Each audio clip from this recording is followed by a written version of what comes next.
boils down to 3 different types of decisions an IRS can make regarding your offer in compromise. If it gets accepted, you could celebrate and go on your 5-year probationary period. Well, I'm talking about 2 other options. Either the IRS returns your offer or they reject it. And one is better than the other. And it's the reject. Because the reject means maybe, and I'm talking about an initial decision. When I mean initial decision, meaning you file the OIC, you're going through the gauntlet, and all of a sudden the IRS assigns an agent, a specialist, and that person makes a decision on your offer. When that person rejects it, they're initially telling you maybe. And the reasons why is because you have appeal rights. Great. So right here, you're going to get what's known as an asset and equity table, AET, for the IRS agent. Normally, you get an AET that has the decisions why the IRS is rejecting the offer. This is based on the merit itself. You've fought tooth and nail. They review the entire application, and it's a decision made upon income, assets. But you could go ahead and file your disagreement directly with that agent. Now, don't get me wrong. You don't do it over the phone. It has to be done in writing. Do something within 30 days. But you list bullet point what you disagree with, why, and maybe you could provide supporting documentation. And if you don't provide supporting documentation, that is okay. What happens is the agent down the road could either take whatever it is you're disagreeing and maybe continue to work the case. If not, they'll close it off and just send it off to the Office of Appeals.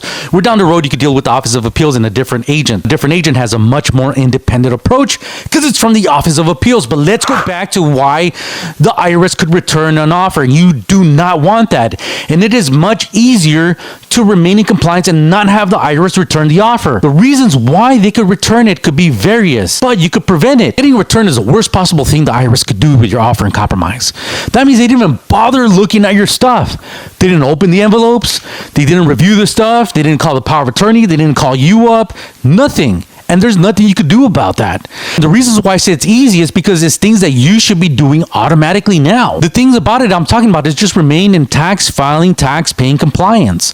Normally, the reasons why somebody got in trouble is you don't have enough income taxes being withheld from your paycheck if you're W-4, wage earner. If you're self-employed, maybe you're not keeping the right books and records. You're not separating business and personal. You're not making your estimated tax payments. So you need to stop that. And you need to get in compliance, which means adjusting your W-4, submitting it to your employer, and having proof by your next paycheck. And if you're self-employed or a business owner and you have not made estimated tax payments, they're due every quarter. And it starts April 15th. That's the first payment, and that's called the Q1 payment. Second payment is June 15th, then it's September 15th, and the final one is that following January. What happens if you miss a quarterly payment? Offer gets returned. If you don't show proof of the pay stub and the W-4 adjustments, it gets returned, the offer in compromise. Now, the other things that they could actually return the offer, and the IRS agent will actually straight up tell you, it's not even a threat. A threat would be, hey, you don't eat your food, I'm not going to let you have snacks or cake. So I tell my 5-year-old. It's kind of like threat, or hey, you better wake up now, it's shower time, brush your teeth. If not, your breath's going to stink, right? I don't know. They actually just straight up tell you it's not even a threat. It's a matter of fact. As sure as the sun's going to rise in the east, set in the west, those are facts. They will just flat out return it. They'll give you a deadline. You don't meet it, they will return it.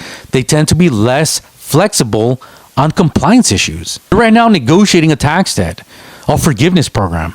So these agents want to be sticklers. They want to say these are non-negotiable items. One of the most important things is if the whole thing goes through with an offer in compromise and it gets accepted, you'll be on probationary period for the next 5 years. You cannot file late. You cannot pay late. None of that stuff. What happens is the entire thing will come right back in your face, the entire tax debt, if you're non-compliant in the future upon acceptance. So these agents know that, and if they see the pattern, they'll say, you know what? Return it.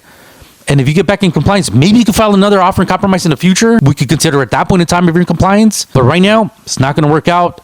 Tough shit. And a return offer has no appeal rights at all.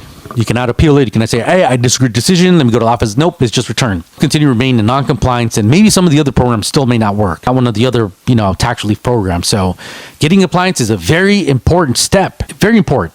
Now, they could also return it. There's also other deadlines the IRS agents set, such as provide me updated bank statements, a proof of your pay stub. They find out additional information that they need from you. Also, they find out like a loan you got for the different asset or equipment you got.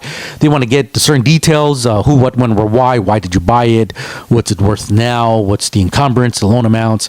And you not providing and abiding by those deadlines, IRS says, yeah, you know what? I'm not going to continue to process this stuff. I'm just going to return it. So it's much easier to just get it not returned. I guess you could have the IRS keep the OIC or continue processing it. That way you go through the merits, you fight tooth and nail. And if you get a rejection, that's a big maybe. And you could go to the Office of Appeals where you could just, have a second shot in one.